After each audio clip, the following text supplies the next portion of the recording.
নমস্কার বন্ধুরা, কেমন আছো? আশা করি সকলেই ভালো আছো। আজকে আমরা আমাদের মেমারি যোগ থেরাপি সেন্টারের পক্ষ থেকে আসন নিয়ে এসেছি।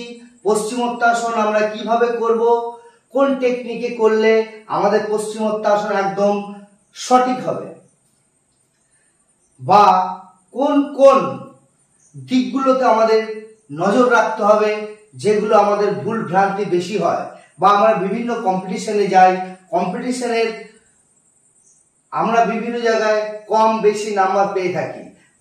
তাহলে আমরা কিভাবে আমাদের ব্যায়ামটিকে আমরা প্রোগ্রেস করতে পারবো বা সঠিক জায়গায় নিয়ে আসতে পারবো, যাতে আমরা নাম্বারটি বেশি পাই। ঠিক তার জন্যই সেই টেকনিকগুলো আজকে আমরা শেখাচ্ছি মেমারি যোগ থেরাপি সেন্টারের পক্ষ থেকে। আমি আছি নয়ন মজুমদার। আজকে আপনাদের সামনে এসেছি কিভাবে পশ্চিমোত্তাসন করতে হয়, তার নিয়ম এবং তার টেকনিক সম্পর্কে আপনাদেরকে সম্পূর্ণ ধারণা। বা পশ্চিমোত্তাসনটা আমরা কিভাবে করলে আমাদের ব্যায়ামটিকে আমরা সঠিক নিয়মে করতে পারি।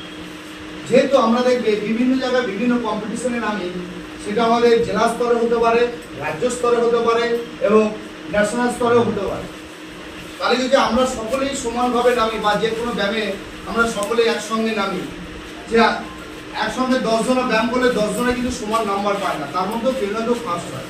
কেন হয়, কি কি কারণে হয়? তাহলে আমাদের ব্যায়ামটার মধ্যে কি কি আমাদের ফল্ট আছে, বা কি জন্য আমরা নাম্বার কম পাচ্ছি, সেই সম্পর্কে আমি আপনাদেরকে আজকে পশ্চিমোত্তাসন করার একদম সঠিক নিয়ম আপনাদেরকে জানিয়ে দিচ্ছি।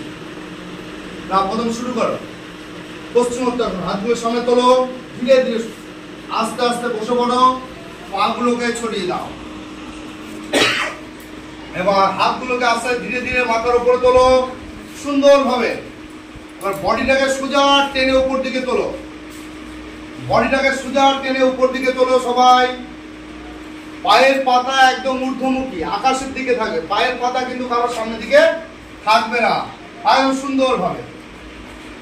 এবার ধীরে ধীরে আমাদের কোমর থেকে লোয়ার পোর্শন থেকে আস্তে আস্তে বডিটাকে নামাও, লোয়ার পোর্শন থেকে ধীরে ধীরে ধীরে ধীরে বডিটাকে সুন্দরভাবে নামাও। হ্যাঁ, নামাও। এবার আঙুলটা তর্জনী এবং বুড়ো আঙুলের মাধ্যমে পায়ের আঙুলগুলোকে আমাদের ধরতে হবে। এবার দেখুন, এই পায়ের আঙুলে তর্জনী ভালো করে দেখে নেবেন, তর্জনী এবং বুড়ো আঙুল দিয়ে ধরতে হবে। এটা সুন্দরভাবে আমাদের এই বুড়ো আঙুলটা এই অবধি আমাদের জয়েন্ট থাকবে। পায়ের পাতা এবং পায়ের গোড়ালির মধ্যে যেন কোনো ধরনের ফাঁকা না থাকে, একদম সোজা টান টান থাকবে, ঊর্ধ্বমুখী সুন্দরভাবে থাকবে। মাথা নামিয়ে দাও। এবার দেখো, আমাদের মনে রাখতে হবে আমাদের যে পা আছে, থাই মাসেলটা, এই থাই মাসেলের সঙ্গে পেট, বুক এবং মাথার মধ্যে কোনো ধরনের যেন ফাঁকা না দেখতে পাওয়া যায়, মানে এপাশ থেকে ওপাশে যেন আলো দেখতে না পাওয়া যায়, ওপাশ থেকে এপাশে যেন আলো না দেখতে পাওয়া যায়, এরকম সুন্দরভাবে করতে হবে। এবং মনে রাখতে হবে আমাদের যে কুনুই আছে, কুনুই আমাদের পায়ের সাথে স্পর্শ করে থাকবে এবং কুনুই দুটো মাটির সাথে লেগে থাকবে। কুনুই যদি মাটির সাথে বা ভূমির সাথে না লেগে থাকে এবং আমাদের পাকে যদি স্পর্শ না করে, সেই ক্ষেত্রে আমাদের এইটা টেকনিকে ভুল হবে। তাই আমাদের এগুলোকে খেয়াল রাখতে হবে এবং পাটাকে টাইট রাখতে হবে সুন্দরভাবে, একদম সোজা একদম থাকবে আঙুলগুলো।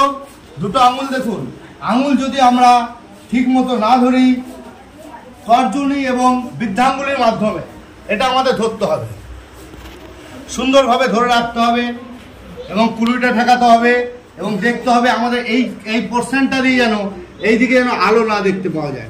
আলো যদি দেখতে পাওয়া যায় তাহলে সেটা আমাদের ভুল হবে। তাহলে আমরা এই নিয়মে সুন্দরভাবে করব।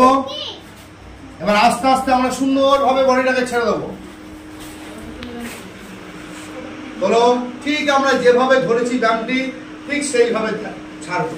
তাহলে আমাদের ব্যায়ামের শুরু এবং শেষ দুটো যেন আমাদের ঠিক হয়। এবার আস্তে আস্তে উঠে পড়ো। এই হচ্ছে আমাদের পশ্চিমোত্তাসন করার নিয়ম।